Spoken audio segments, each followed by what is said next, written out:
오늘 하나님의 말씀은 창세기 45장 4절에서 8절입니다. 제가 봉독합니다. 요셉이 형들에게 이르되 내게로 가까이 오소서. 그들이 가까이 가니 이르되 나는 당신들의 아우 요셉이니 당신들의 애굽의 반자라. 당신 나를 이곳에 팔았다고 해서 근심하지 마소서. 한탄하지 마소서. 하나님이 생명을 구원하시려고 나를 당신들보다 먼저 보내셨나이다. 이 땅에 2년 동안 흉년이 들었으나 아직 5년은 밭갈이도 못하고 추수도 못할지라. 하나님이 큰 구원으로 당신들의 생명을 보존하고 당신들의 후손을 세상에 두시려고 나를 당신들보다 먼저 보내셨나니 그런즉 나를 이리로 보내는 당신들이 아니요 하나님이시라.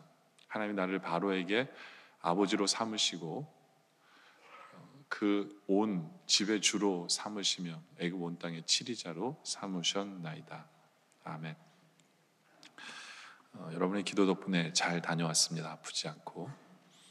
딱 3일 갔다 왔는데 저는요 딴 세상에 온 것 같아요. 왜냐면 거기는 전기가 잘 안 들어오고 물을 길러서 하는 집들이 태반이고 또 70도거든요 아침에는. 근데 아침마다 샤워를 찬물로 이렇게 해야 되는 곳이어서 샤워 이렇게 나오는 게 아니라 이렇게 물을 끼얹어서 이제 목욕을 해야 되는 곳에 있다 보니까 집에 오는데 3일 갔다 왔는데 딴 세상을 갔다 온 그런 느낌입니다. 하여튼 갔다 온 보고는 제가 연말에 설교할 때라든가 여러분들 참 할 일이 많은 나라다라는 것을 느끼고 왔어요. 그래서 우리 교회도 많은 것을 할 수 있지 않을까라는 것을 느끼고 왔는데요. 하여튼 무사히 잘 다녀왔고요. 엄장로님 네 분은 다음 주 화요일 날 오십니다. 그러니까 계속 기도해 주시기를 부탁드립니다. 오늘 우리가 읽은 본문은요, 드디어 요셉이 형들을 만납니다. 그렇죠? 형들이 이제 곡식을 얻으려고 애굽에 와서 애굽의 총리인 요셉에게 절을 합니다. 그 절을 하는 장면을 보면서 요셉이 하나님의 뜻이 뭔가, 하나님 왜 나에게 이런 꿈을 주셨는가, 이런 모든 것을 해석하기 시작을 합니다. 그게 오늘 우리가 읽은 본문이에요. 본문에 보면 4절에 보면 요셉이 형들에 이렇게 얘기하죠. 가까이 오소서. 그들이 가니 이르되 나는 당신들의 아우 요셉이니 당신들의 애굽의 판자라. 얼마나 놀랐을까 형들이. 이제는 죽었구나 했는데 요셉의 입에서 나온 얘기가 이렇습니다. 당신들이 나 이곳에 팔았다고 해서 근심하지 마소서. 한탄하지 마소서. 하나님이 생명을 구원하시려고 나를 당신들보다 먼저 보내셨다. 요셉은 형들을 원망하지 않고요 이렇게 해석을 합니다. 형들의 생명을 구하려고, 그렇죠? 나를 이곳에 보냈다라고 해석을 합니다. 그러면서 6절에 이렇게 얘기하죠. 이 땅에 2년 동안 흉년이 들었으나 아직 5년은 밭갈이도 못하고 추수도 못합니다. 그러니까 5년 더 가뭄이 지속됩니다. 그러니까 잘 오셨습니다 하면서 7절에 이런 얘기를 하는 거예요. 하나님이 큰 구원으로 당신들의 생명을 보존하고 당신들의 후손을 세상에 두시려고 나를 당신들보다 먼저 보내셨다. 하나님이 하신 일이다라고 해석을 합니다. 그리고 형뿐만 아니라 형들의 가족들마저도 살리려고 나를 보내셨다라고 해석을 하죠. 그러면서 그런즉 이제 이리로 나를 보내신 이는 당신들이 아니요 하나님이시기 때문에 걱정하지 말라, 이런 얘기를 하는 겁니다. 솔직히 원수들이거든요. 그렇죠? 자기를 팔아먹은 원수들이에요. 그런데 요셉은 그 원수들이 자기에게 절을 하는 장면을 보면서 하나님이 자신에게 주셨던 꿈이 생각이 나면서 제대로 된 해석을 해나가는 이 모습을 우리가 봅니다. 그럼 우리도 이렇게 해석해야 돼요. 우리 신앙인이라면요, 우리가 믿는 사람이라면 우리 앞에 닥친 어떤 그런 억울하고 안타깝고 뭐 이런 상황이 닥치더라도 우리가 모든 상황을 바르게 해석을 한다면 우리는 시험에 들지 않을 거예요. 우리는 바르게 해석한다면 우리는 항상 정로를 걸어갈 거예요. 바른 길을 걸어갈 거예요. 그렇죠? 그래서 요셉의 해석하는 방법을 우리가 좀 배우려고 합니다. 오늘 설교 제목이 요셉의 삶의 해석의 방법이에요. 요셉의 삶의 해석의 방법. 첫째로 요셉은 이렇게 해석을 합니다. 꿈을 이룸은 섬기게 하기 위한 것으로 해석을 합니다. 꿈을 이루면 섬기게 하기 위한 것으로 해석을 한다. 이게 무슨 말이냐면 여러분도 한번 생각해 보세요. 요셉이 어릴 때 형들에게 미움을 많이 받았어요. 그렇죠? 형들이 자기를 미워해요. 어린데. 근데 꿈을 꿨는데 형들이 나에게 절을 하는 꿈을 꿨어요. 그럼 요셉은 그 꿈을 꾸면서 무엇으로 위로를 받을까요? 형들한테 핍박을 받지만 언젠간 내가 형들보다 높아지겠구나. 이러면서 위로를 받을 거예요. 그렇죠? 그게 우리의 위로가 되겠죠. 우리라면 위로가 되겠죠. 요셉도 아마 그게 위로가 됐을 거예요. 내가 지금 형들에게 핍박을 받을지 모르지만 난 언젠가는 형들보다 위에 있는 형들이 나에게 절하의 형편이 될 수 있는 그런 사람이 될 거야. 이게 요셉이 처음 꿈을 꿨을 때 그 사람의 모습이었을 거예요. 그렇죠? 그런 생각을 했는데 드디어 형들이 거짓골로 옵니다. 먹을 게 없어서. 자기 앞에 절을 합니다. 자기 앞에 절을 해요. 그 형들을 보면서 여러분 같아서 무슨 생각을 하시겠어요? 지금 절을 하고 있는 형들을 보면서 내 꿈이 이루어졌구나. 역시 내 꿈이 끝내줘. 이제 내가 보복할 때고 내가 의기양양할 때고 과연 세상의 정의는 승리하는구나.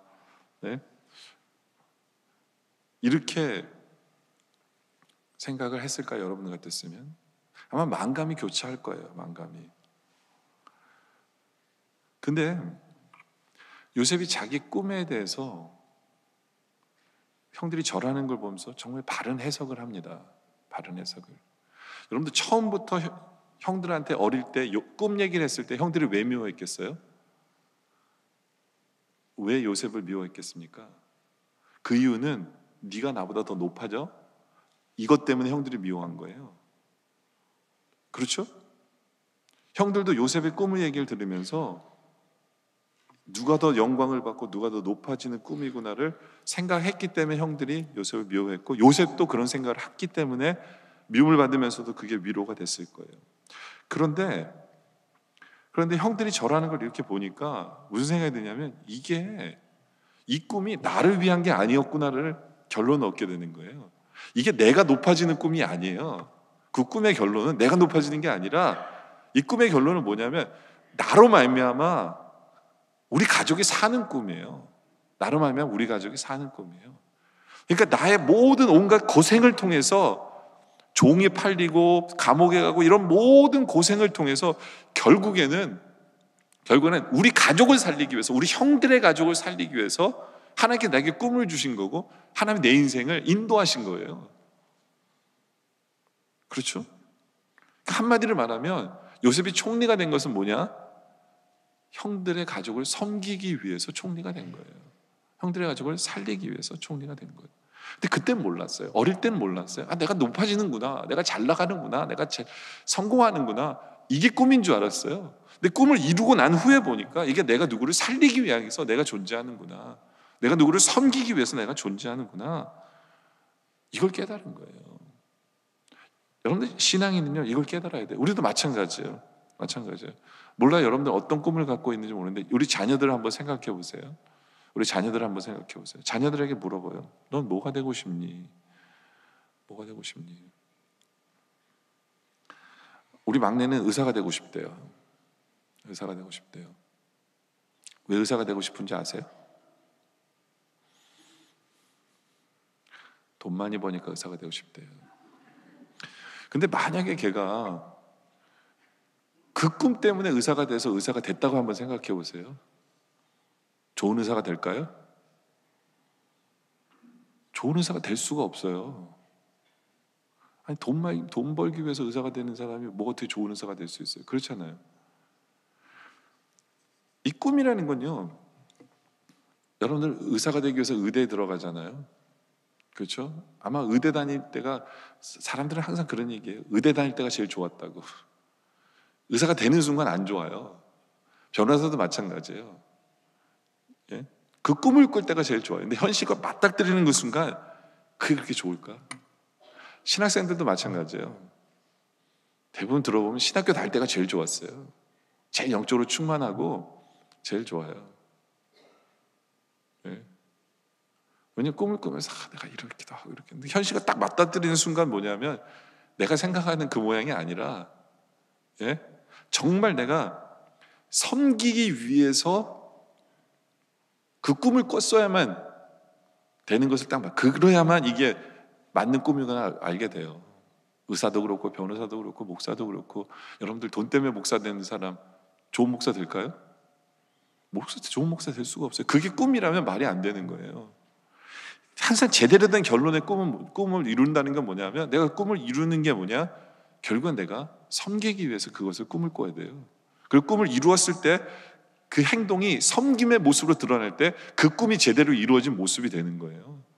그렇지 않고 만약 내가 돈 때문에 목사가 되고 돈 때문에 뭐 의사가 되고 돈 때문에 변호사가 되는 게 꿈이라면, 그 사람은 그 꿈을 이루는 게 저주예요.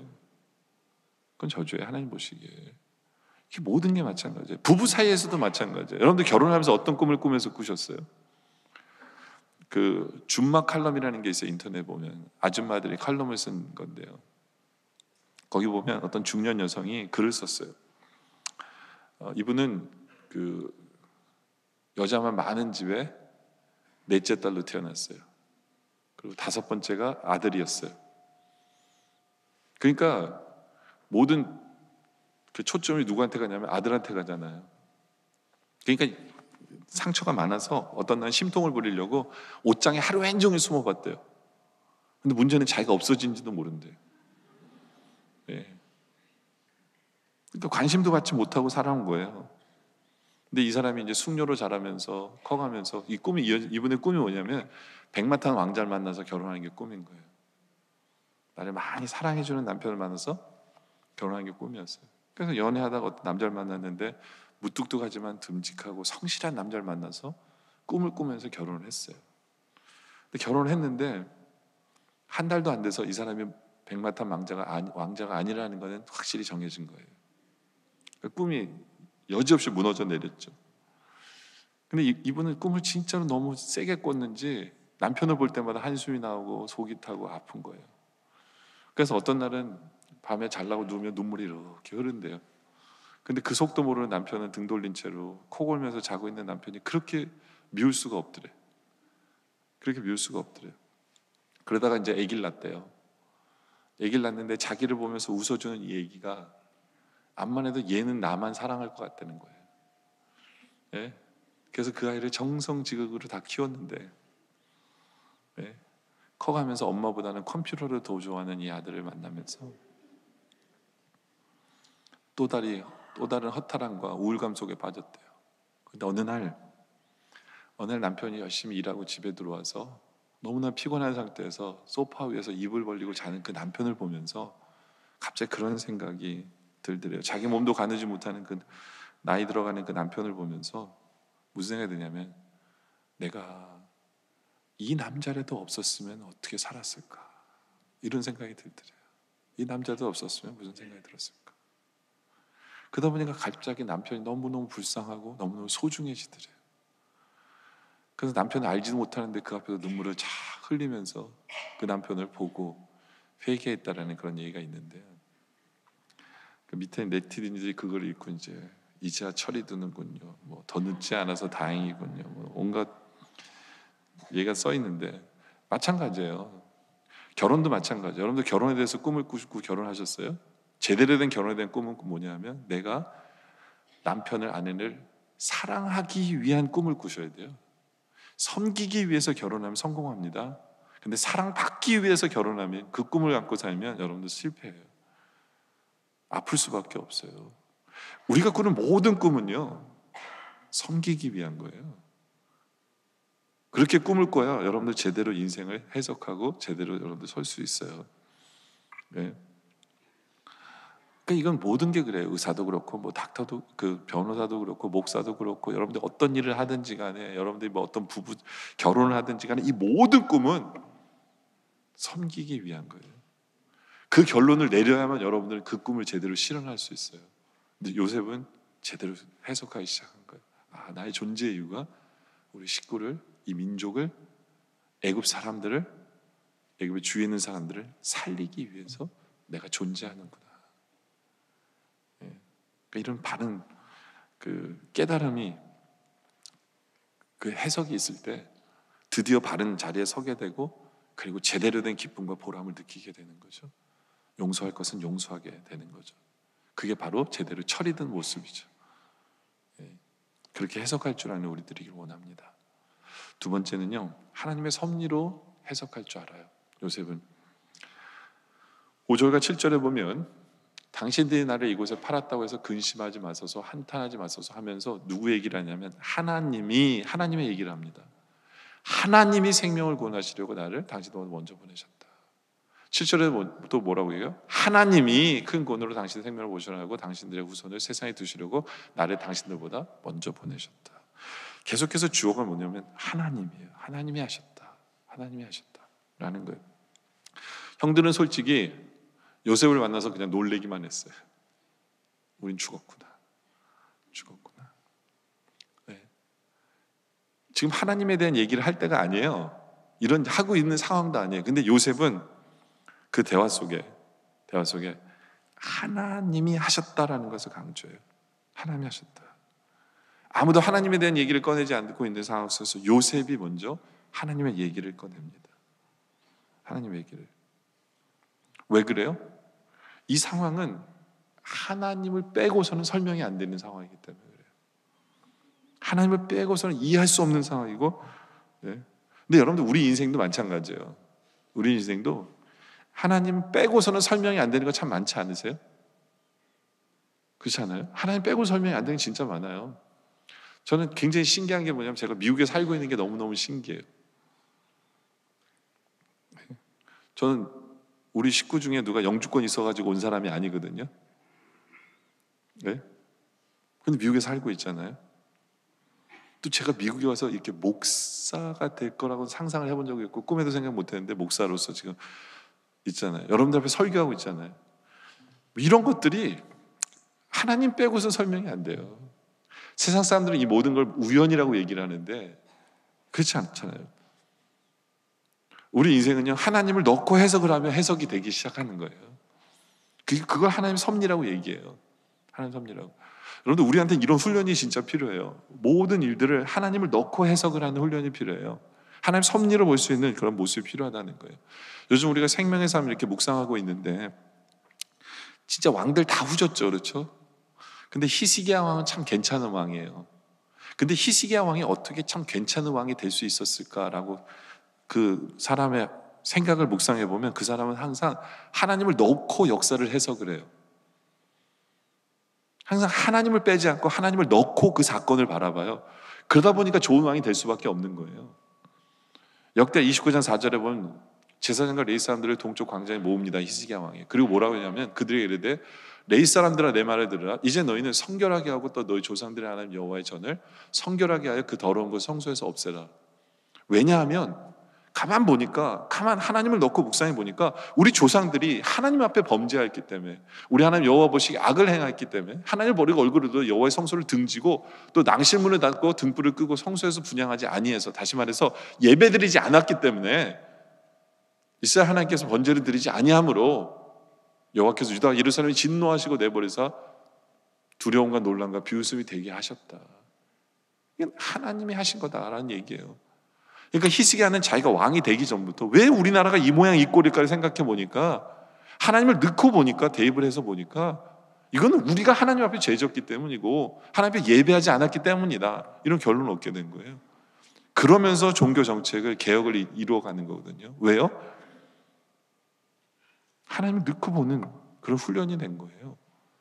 하나님의 섭리로 해석할 수 있는 사람이 되다 보니까 그 사람은 좋은 왕이 될 수 있는 거죠.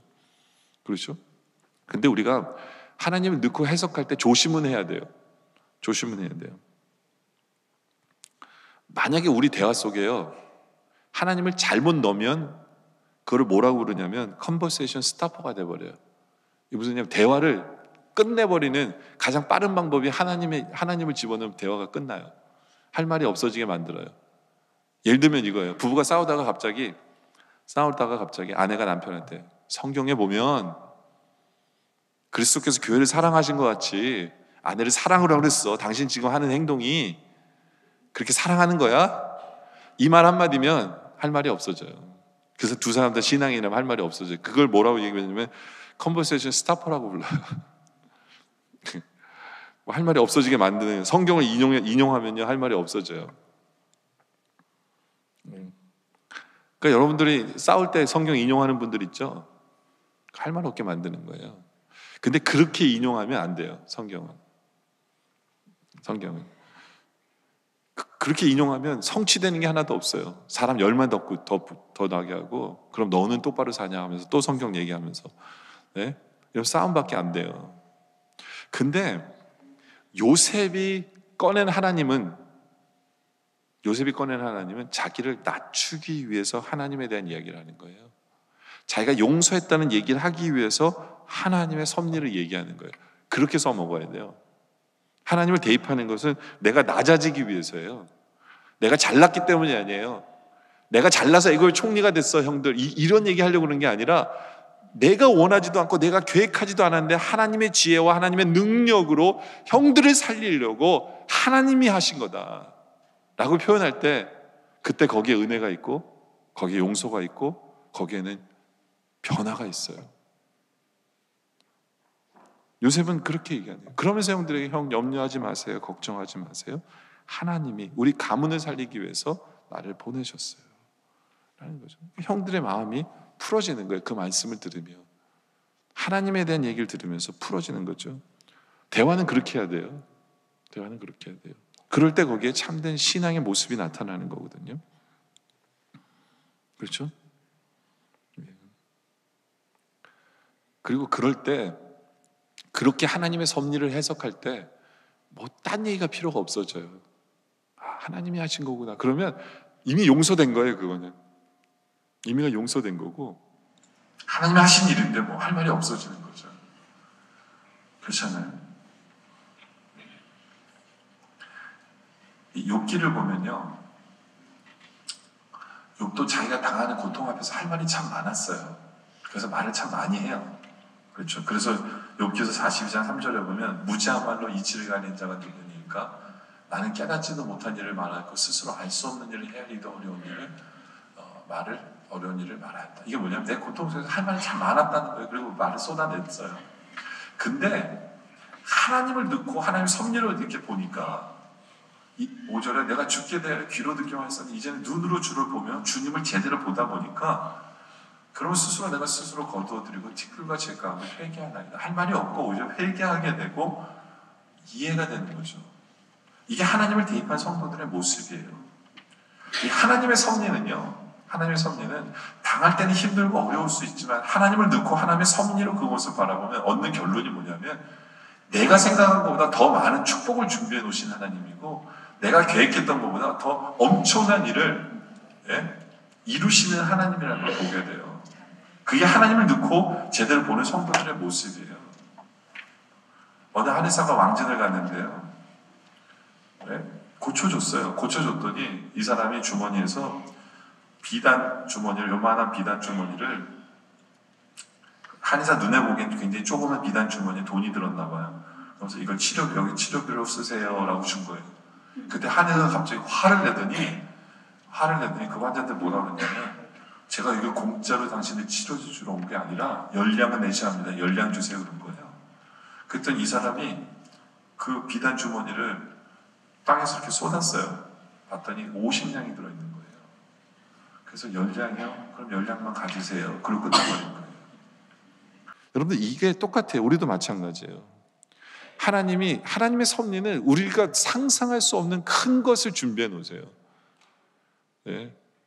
이게 하나님 섭리거든요. 하나님을 놓고 해석해 보면 이게 결론이 그래요. 근데 하나님 없이 해석하면 우리 좁아터진 우리의 마음으로는 그게 안 보이는 거예요. 그게 안 보이는 거죠. 그리고 결국엔 우리 스스로 시험 들고, 결국엔 우리 스스로 좌절하는 거예요. 하나님 넣고 그 하나님 섭리를 볼 수 있어야 돼요. 그렇게 해석되어져야 돼요. 옛날에 영화 중에 투캅스라는 영화가 있거든요. 거기 보면 젊은 그 경찰은 굉장히 정의감 있고 열심히 하는데, 이 늙은 중년의 그 경찰은 항상 부정한, 그 부패한 경찰이에요. 한마디로 말하면 부패한 경찰이에요. 근데 왜 이 사람이 부패한 경찰이 됐을까요? 이 사람도 젊었을 때는 정의로웠어요. 근데 왜 이 사람이 부패한 경찰이 되냐면 내가 저 사람한테 잘해줘봤자 오는 것도 별로 없고 세상이 부패했기 때문에 그 부패한 세상 속에서 그 세상 속에서 살아가다 보니까 그 사람은 부패할 수밖에 없는 거예요. 전 그런 생각이 들더라고요. 근데 만약에 그 사람이 하나님의 섭리와 하나님의 뜻으로 해석된다면 부패해지지 않아요.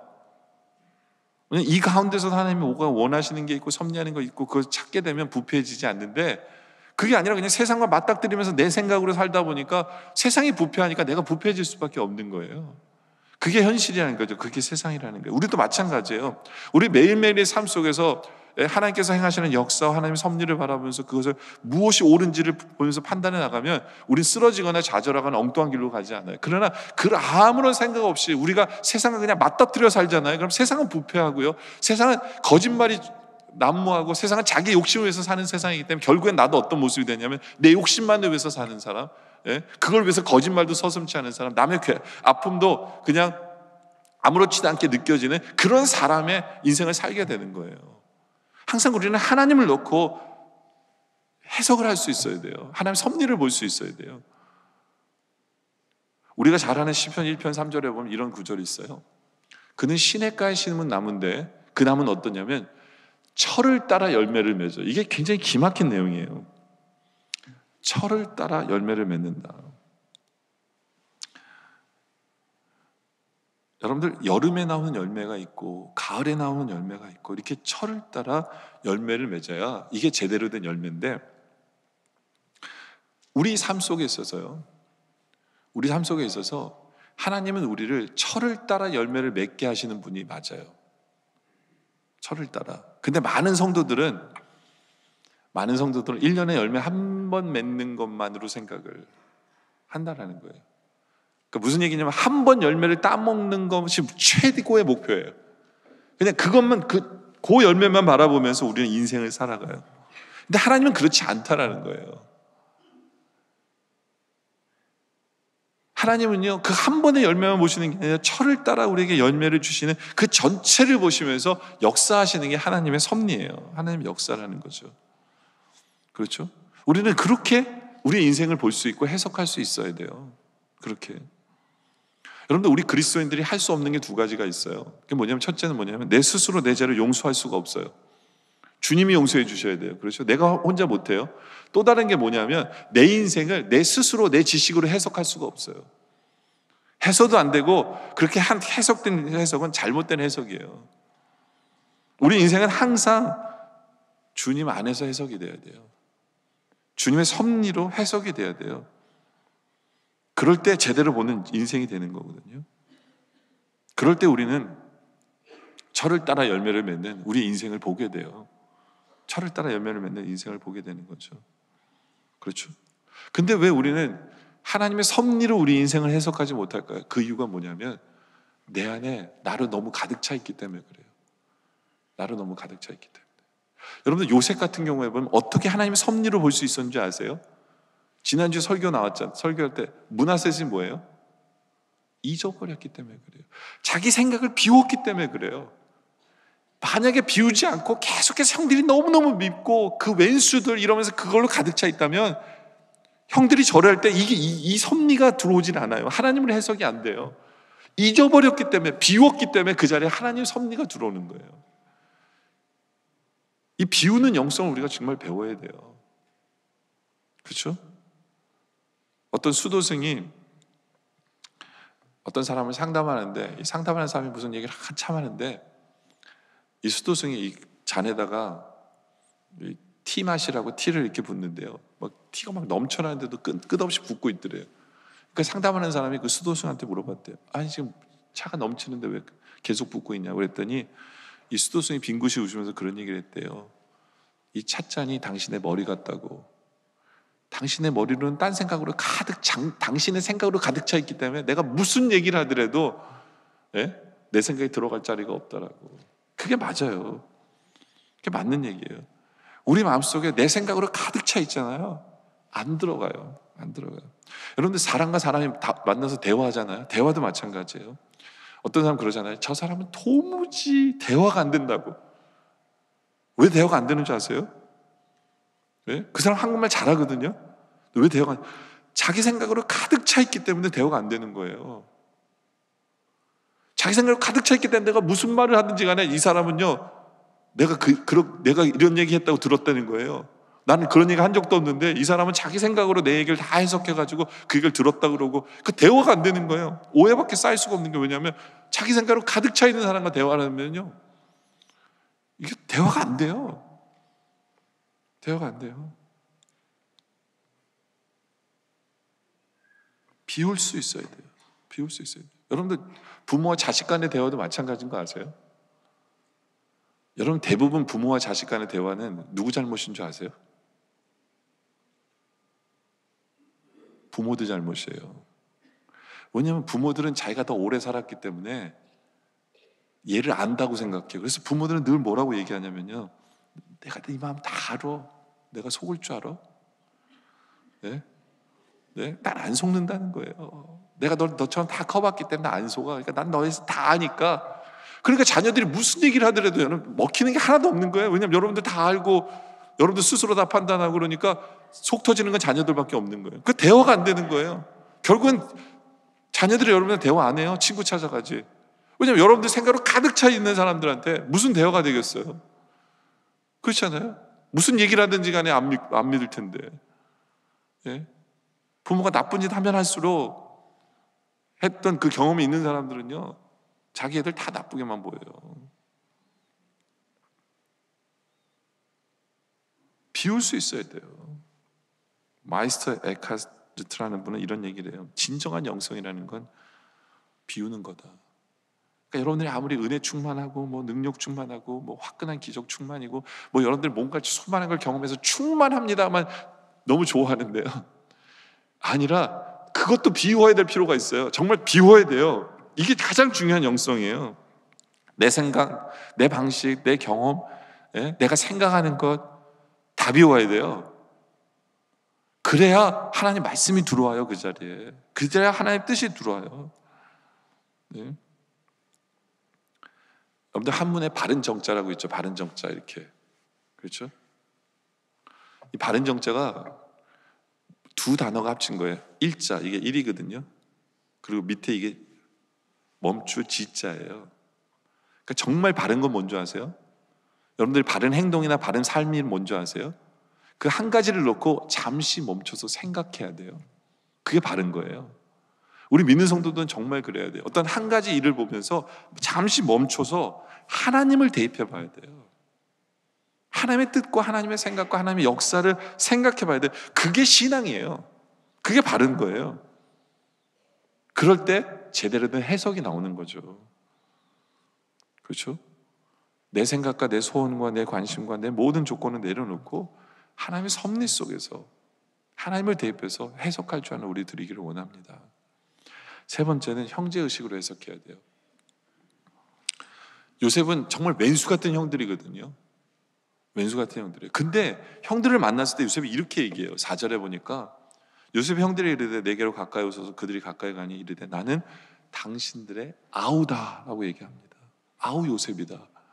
요셉은 아직도 형들을 형제라고 생각하고 있었어요. 형들은 형제라고 생각 안 했어요. 왜요? 배다른 엄마기 때문에 형제라고 생각 안 해서 팔아먹은 거거든요.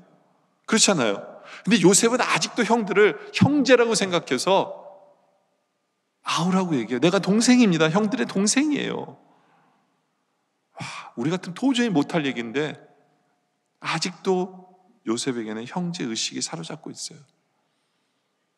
우리가 이것을 배워야 돼요. 특히 우리 한국 분들은 좀 배워야 될 것 같아요. 여러분들, 우리 한국의 민족성이 어떨 것 같으세요? 우리 민족성이 평화주의자입니까? 평화주의라고 생각하세요? 우리 민족은 백이 민족이기 때문에 한 번도 다른 나라를 쳐본 적이 없는, 다른 나라와 늘 이렇게 정복만 당하는 평화주의가 우리 한국 사람이다 해석하는 사람들도 있어요. 어그리가 되세요? 그럴지도 몰라요. 근데 어떤 사람들이 이렇게 해석해요.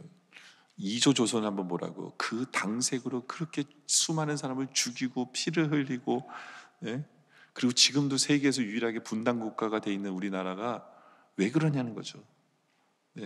그러면서 우리나라가 힘이 없어서 침략을 당한 거지, 힘 있으면 우리나라는 그렇게 안 살았을 거라고. 예? 평화를 사랑하는 민족은 아니라고 뭐 이렇게 생각해요. 여러분들 어디에 속한 우리 민족성이 어디에 속했다고 생각하세요?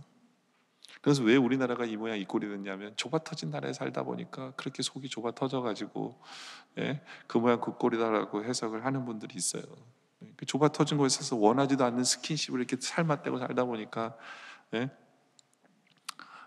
이렇게 된다고. 예. 제가 어제 비행기를 탔거든요. 저는 이 말이 이해가 되더라고요. 비행기를 탔는데 저는 이제 창가에 이렇게 앉았는데 제가 이렇게 좀 이렇게 말라 보여도요. 제가 X라지랑 2X라지 사이에 있거든요. 그러니까 이렇게 비행기 의자를 딱 타면 제 어깨가 의자보다 넓어요. 거기다 제 팔이 길잖아요. 그러니까 제일 제가 원하는 게 옆에 마른 사람이 앉는 걸 항상 원하는데 비행기를 딱 탔는데 저보다 덩치가 큰 사람이 중간에 딱 앉은 거예요. 그럼 이제부터는 제일 신경 쓰는 게 뭐냐면 이 가운데 발을 누가 차지하느냐가 제일 최대 관심사예요. 안 그러면 이 팔을 놓을 데가 없는 거예요. 근데 아니나 다를까 이 사람도 그 생각을 했나 봐요. 저보다 덩치 큰 사람이 딱 이러고 있더라고요. 그래서 이 사람이 뒤로 이렇게 지대면서 이러고 있어서 요 앞에가 남으니까 제 팔을 앞에다 이렇게 놨어요. 근데 갑자기 이 사람이 이렇게 나오더라고요. 팔 빼라는 얘기겠죠. 또 팔을 뺐어요. 또 앞으로 나왔으니까 제가 그 뒤에다 이렇게 팔을 놨거든요. 그럼 다시 이렇게 오더라고요. 그러면서 이 사람이 미워지더라고요. 아니 좀 쉐어하면서 쓰지. 예? 어떻게 지만. 근데 이게 나한테만 그런 게 아니라 옆에 사람한테도 그러고 있는 거예요. 왜냐면 팔을 이러고 왔다 갔다 하고 있더라고요. 근데 이제 오늘 설교가 하나님으로 해석을 해야 되잖아요. 도대체 인간이 왜 이럴까? 그러면서 딱 느껴지는 게 뭐냐면 내가 이 사람을 형제로 생각하지 않고 있기 때문에 그렇구나. 그런 생각이 들었어요. 이게 신학적인 용어로 뭐라고 쓰냐면 그 용어가 뭐냐면 포텐셜 브라더훗이에요. 이 사람은 지금은 예수를 안 믿지만 언젠간 예수를 믿게 되면 내 브라더가 되는데 그럼 지금부터 이미 이 사람을 브라더로 보고 해석을 해야 되잖아요. 예? 근데 브라더로 해석을 안 하니까 인간이 미워지는 거예요. 근데 진짜로 이 사람을 내 브라더로 생각한다면 뭐 편하게 할 수도 있을 텐데 내 머릿속에는 이 사람은 내 브라더가 아니라 싸움의 대상으로 보는 모습이 내 안에 있었던 거예요. 그러니까 이 좁아터진 한국에서 그 땅에서 이렇게 막 살려 맞대면서 이 브라더훗으로 해석되지 않으면 싸울 수밖에 없는 거예요. 싸울 수밖에. 우리 한국의 동화를 보더라도 그래요. 이 콩쥐팥쥐라는 스토리랑 제일 비슷한 스토리가 신데렐라 스토리거든요. 예? 신데렐라는 어려서 어머니를 잃고요. 그 계모 밑에서 핍박을 받으면서 자랐다는 뭐 이런 얘기잖아요. 신데렐라도 그래요. 그리고 콩쥐팥쥐도 그러거든요. 근데 결론이 틀려요. 이 미국 동화는요 결론이 항상 해피엔딩이에요. 그래서 신데렐라가 잘 돼가지고 예? 왕비가 돼서 잘 살았다 이게 엔딩이에요. 근데 우리나라 동화는요 콩쥐팥쥐 같은 경우에도 결론이 여러 가지지만 결론이 뭔지 아세요? 복수예요. 그래서 팥쥐를 이게 마차에다가 매달아서 잡아 당겨서 찢어 죽여요. 그게 콩쥐팥쥐의 결론 중에 하나예요. 여러분도 그거 아세요? 이게 너무 살벌한 얘기라서 애들한테는 얘기는 안 하지만 그게 우리나라 사람들의 심리예요. 뭐냐면 복수예요. 복수예요. 그게 무슨 얘기냐면 브라더훗이라는 이런 개념이 하나도 없는 거예요. 그냥 복수. 이래야 속이 후련한 거죠. 네. 근데 우리 믿는 성도들은요 한번 생각해 봐야 돼요. 제가 이렇게 예수 안 믿는 남편이랑 사는 이렇게 아내들 보면 저한테 와서 이래요. 목사님 그거 아세요? 우리 남편은요 사탄이에요. 그럼 그 얘기 남편이 들으면 예수 믿고 싶어지겠어요? 근데 그 심리로 사실 거 아니에요. 그렇잖아요. 그 보이거든요. 사람은요 얘기 안 해도 네가 나를 뭘로 보고 있구나 다 보여요. 근데 용서가 안 되는 거예요. 예, 지만 안 나가면 되지 나를 교회 못 나가게 하는 이 인간이 미우니까 이제 그런 얘기 하시는 거지만, 그렇지 않아요? 아까도 얘기한 대로 포텐셜 브라더우시예요. 누굴 만나든지 간에 이 사람이 예수를 믿는 순간 하나아버지 밑에서 나의 형제가 될 사람이에요. 그렇게 돼야 돼요. 우리는 누구든지 그렇게 대할 수 있어야 돼요. 예? 그리고 이미 우리 안에 우리는 한 형제잖아요. 그럼 형제로 바라봐야 돼요. 형제로. 네. 근데 이 요셉의 형제 애를 일깨워준 사람이 누군지 아세요? 요셉의 형제 애를 일깨워준 사람이 누구냐면 유다예요. 유다예요. 요셉은 형들을 시험하고 싶었어요. 그래서 자기랑 똑같은 어머니 밑에 태어난 베냐민의 가방 안에다가 은잔을 숨겨놔요. 그리고 은잔을 숨겨놨다고 해서 어큐즈 해가지고 베냐민을 도둑으로 몹니다. 그래서 베냐민을 못 데리고 가게 해요. 너희는 가지만 베냐민은 여기서 남게 만들어버려요. 그랬을 때 이제는 그 형들 볼 때는 천상 베냐민은 남의 걸 훔친 사람이기 때문에 이 나라의 종으로 살아야 되는 사람이 돼버린 거예요. 형들이 볼 때는. 그때 유다가 나서죠. 유다가 나서서 요셉에게 뭐라고 얘기하냐면 44장 33절에 보면 이제 주의 종으로 이 아이를 대신하여 머물러 있게 하소서. 내 주의 종이 되게 하시고 그 아이는 그의 형제들과 함께 올라보내서. 무슨 얘기입니까? 배가 다른 베냐민인데, 배가 다른 형제인데, 예? 유다가 나와서 뭐라고 얘기하냐면 얘는 돌려보내시고 저를 종으로 삼아주세요. 이렇게 얘기한 거예요. 이 유다는요 정말 예수님의 모습이에요. 예수님의 모습이에요. 예수님이 우리 대신 한 거잖아요. 우리 대신 죽으신 거잖아요. 유다가 지금 그런 거예요. 예수님처럼 내가 대신 종이 되겠습니다. 얘는 보내주세요. 그 유다의 유다의 모습을 보면서 요셉이 우리는 형제구나. 우리 형제를 일깨워준 사람이 유다예요. 이 예수님 닮은 유다예요. 근데 우리는 예수님 닮은 사람을 아는 게 아니라 우리는 예수님을 알잖아요. 예수의 사랑을 우리는 받았잖아요. 그럼 우리는 사랑해야죠. 사랑해야죠. 그렇지 않아요? 우리끼리 서로 사랑해야 돼요. 사랑해야 돼요. 제가 시를 하나 소개해 드릴게요. 나는 산에서 움직이는 것을 어떤 것을 보았네. 나는 그것을 한 마리의 짐승으로 생각했지. 그러나 그것이 가까우자 나는 그가 사람이라는 것을 알게 되었네. 점점 가까이 오자 나는 그것이 바로 나의 형제였다네. 기가 막힌 시 아니에요? 내가 저 사람을 모르고 멀리 있을 때는 저 인간이 동물처럼 인간처럼 안 보인 거예요. 네? 근데 가까이 가서 보니까 사람이에요. 근데 더 알고 보니까, 더 친해지고 보니까 이 사람이 내 형제인 거예요. 형제인 거예요. 이런 고백이 이거 세상의 시거든요. 근데 우리가 진짜 그래야 돼요. 우리 교회 안에서 내 형제구나. 이 사람이 내 형제구나. 근데 형제는요. 한 번도 안 싸워본 사람은 형제가 아니에요. 네, 저도 삼형제지만 한 번도 안 싸웠다 그러면 친해지지도 않고요. 그 사람 형제가 아니에요. 형제는 싸워봤어야 돼요. 근데 진정한 형제는 싸워보고 화해하고 용서를 해본 사람만이 형제예요. 어떤 마을에서 어떤 남녀가 결혼하려고 어떤 사람에게 주례를 부탁했어요. 저를 좀 주례서 주세요. 그랬더니 이 주례자가 뭐라고 했는지 아세요? 질문이 이거였어요. 둘은 한 번이라도 싸워본 적이 있습니까? 그랬더니 결혼하려는 두 사람이 뭐라고 하냐면 저희는요 너무 사이가 좋아서 너무 사랑해서 한 번도 싸워본 적이 없어요. 그랬더니 이 주례사가 뭐라는 줄 아세요? 전 당신들 주례 못 섭니다 그랬어요. 그래서 왜요? 그랬더니 한 번이라도 싸운 후에 나한테 오십시오. 그럼 주례 서겠대요. 그래서 왜요? 그랬더니 싸움을 해봐야 잘 살 수 있었는지 안 되는 거예요. 거기서 진짜 인격이 나오고 성품이 나오는 거예요.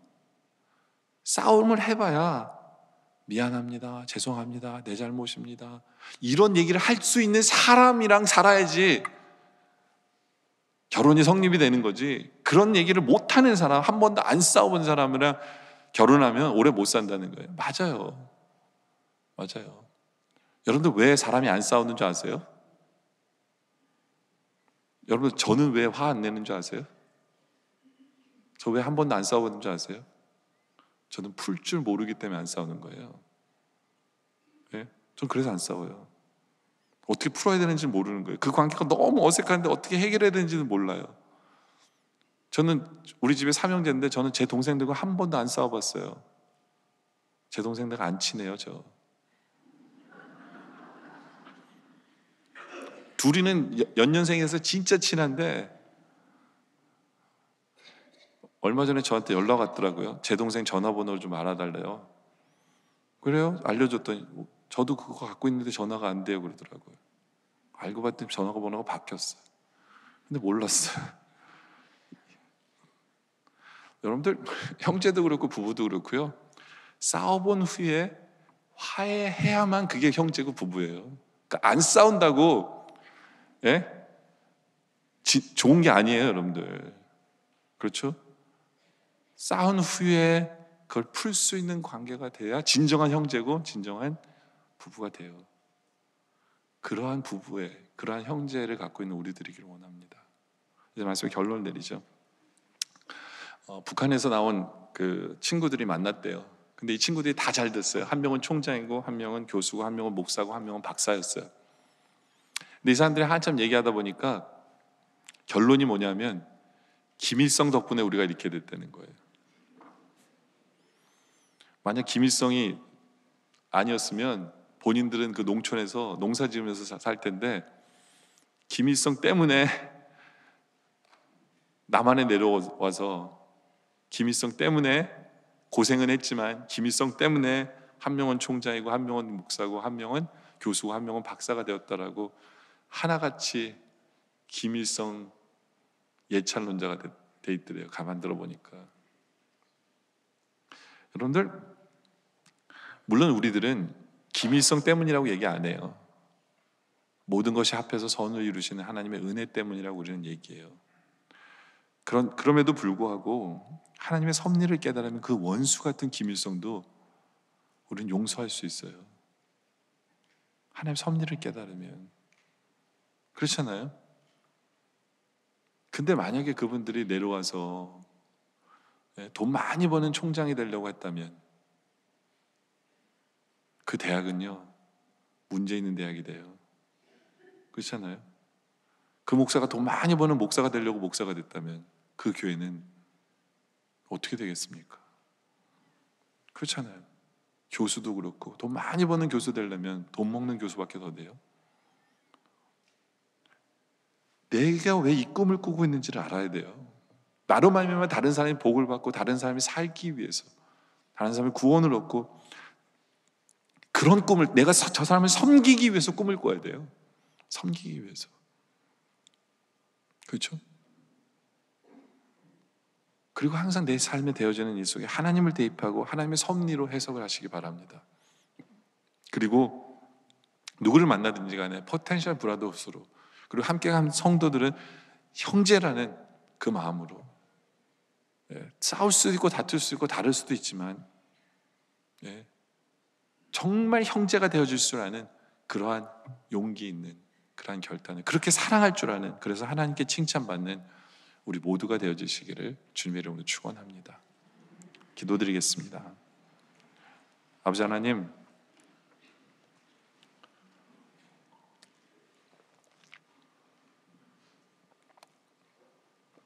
우리는 내 생각 속에서, 내 방식 속에서, 내 경험 속에서 그게 너무너무 가득 차다 보니까 하나님 왜 꿈을 주셨는지, 왜 꿈을 이루어 주셨는지도 제대로 못 보는 우리의 모습을 회개합니다. 이제부터는 하나님 나에게 어떤 꿈을 하나씩 이루어 주실 때 정말 섬김의 자리에서 그 모든 꿈을 바라보게 해주시고 해석하게 해주시고 하나님의 섭리로 모든 것을 해석할 수 있게 하시고 모든 사람을 사랑의 대상으로 바라볼 줄 아는 우리의 모습 되게 하여 주시옵소서. 우리가 좀 붙고 싸울지라도 사랑의 대상으로 형제로 바라보며 사랑할 줄 아는 우리의 모습 되게 하여 주시옵소서. 그 이유가 바로 예수님 때문에 우리를 먼저 사랑해 주신 예수님 때문에 우리로 사랑하게 하여 주시옵소서. 오늘 말씀에 감사드리며 예수님의 이름으로 기도드립니다. 아멘.